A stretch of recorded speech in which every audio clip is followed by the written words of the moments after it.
Hi friends, welcome to NithuMithuKitchen. இன்னைக்கு நம்ம சாம அரிசி பொங்கல் செய்யலாம். சுகர் இன்னைக்கு நிறைய பேருக்கு இருக்கு. சுகர் லெவல் எப்பவுமே கண்ட்ரோலா இருக்கணும்னா சாமை அரிசி உணவை டெய்லியும் எடுத்துக்கோங்க. சுகர் பேஷண்ட்ஸ் நார்ச்சத்து அதிகமாக இருக்கிற சாமையை எடுக்கும்போது நம்மளோட டைஜஷன் ஸ்லோ ஆகி இன்சுலின் சுரக்கிறத தூண்டி விடுது. ஸோ அரிசி உணவுக்கு பதில் சாமை அரிசி உணவு சாப்பிடுங்க.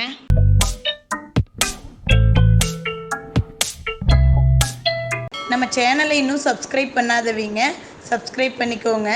வாங்க வீடியோக்குள்ளே போகலாம். அதுக்கு ஃபஸ்ட்டு சாமை அரிசி 1 டம்ளர் எடுத்துக்கலாம்.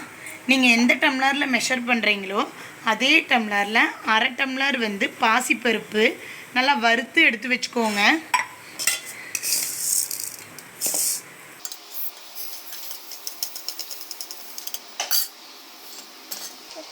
இந்த அரிசி பாசிப்பருப்பு ரெண்டையுமே ஒரு 10 நிமிஷம் நல்லா ஊற விட்டுறலாம். அரிசியும் பருப்பும் ஒரு 10 மினிட்ஸ் நல்லா ஊறிடுச்சு.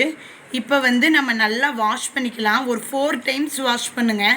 ஏன்னா சாமை அரிசியில் நிறைய இந்த மாதிரி மேலே அழுக்கு மாதிரி இருக்கும். ஸோ ஒரு 4 டைம்ஸ் வாஷ் பண்ணிக்கலாம். பொங்கல் செய்ய ஸ்டார்ட் பண்ணிடலாம். அதுக்கு ஃபஸ்ட்டு ஒரு குக்கர் வச்சுக்கலாம். இதில் 2 டேபிள் ஸ்பூன் நெய் போட்டுக்கலாம்.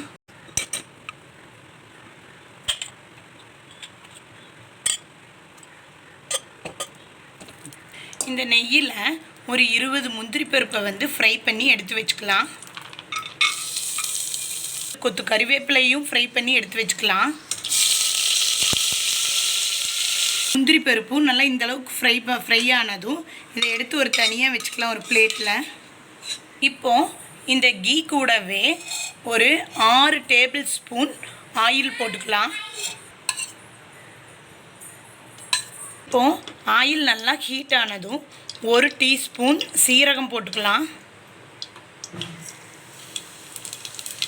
சீரகம் பொரிஞ்சதும் 2 இன்ச் இஞ்சியை தோல் சீவிட்டு இந்த மாதிரி துருவி வச்சுக்கோங்க. அதையும் போட்டுக்கலாம். கூடவே 2 பச்சை மிளகாய் போட்டுக்கலாம். நம்ம போட்ட இஞ்சி, பச்சை மிளகாய், சீரகம் இதெல்லாம் நல்லா பொரிஞ்சதும் இதுக்கு இந்த பொங்கலுக்கு தேவையான அளவுக்கு நம்ம தண்ணீர் ஊற்றிக்கலாம். இப்போது இந்த டம்ளரில் 1.5 டம்ளர் அரிசியும் பருப்பும் சேர்த்து எடுத்துருக்கோம். இதுக்கு 4.5 டம்ளர் தண்ணி ஊற்றிக்கலாம். தண்ணி இப்படி நல்லா கொதி வந்ததும் 1 டீஸ்பூன் மிளகை 1-2மா இப்படி தட்டி வச்சுக்கோங்க. அதை போட்டுக்கோங்க. கூடவே 1 டீஸ்பூன் உப்பு போட்டுக்கலாம். கூடவே ஒரே 1 பிஞ்ச் மஞ்சள் தூள் போட்டுக்கலாம். தண்ணி கொதி வந்ததுக்கப்புறமா மிளகும் மஞ்சள் தூள் இதெல்லாம் போட்டிங்கன்னா பொங்கல் நல்லா ஃப்ளேவராக இருக்கும். தண்ணி நல்லா கொதி வந்துருச்சு. இப்போது நம்ம ஆல்ரெடி மெஷர் பண்ணி வச்ச சாமை அரிசியையும் பருப்பையும் சேர்த்திக்கலாம்.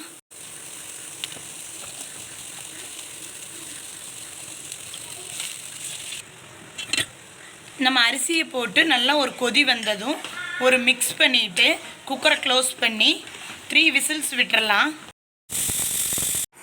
இப்போது குக்கர் ஓப்பன் பண்ணிடலாம். ப்ரெஷர் நல்லா ரிலீஸ் ஆனதுக்கப்புறமா ஓப்பன் பண்ணுங்கள். இப்போது நம்ம ஆல்ரெடி ஃப்ரை பண்ணி வச்சுருக்க முந்திரியும் கருவேப்பிலையும் இதில் போட்டு ஒரு நல்லா மிக்ஸ் பண்ணிக்கலாம். நம்மளோட சாமை அரிசி வெண்பொங்கல் ரெடி. இந்த வீடியோ உங்களுக்கு பிடிச்சிருந்ததுன்னா நித்து கிச்சனுக்கு லைக் கொடுங்க, ஷேர் பண்ணுங்கள், சப்ஸ்கிரைப் பண்ணுங்கள். தேங்க்யூ.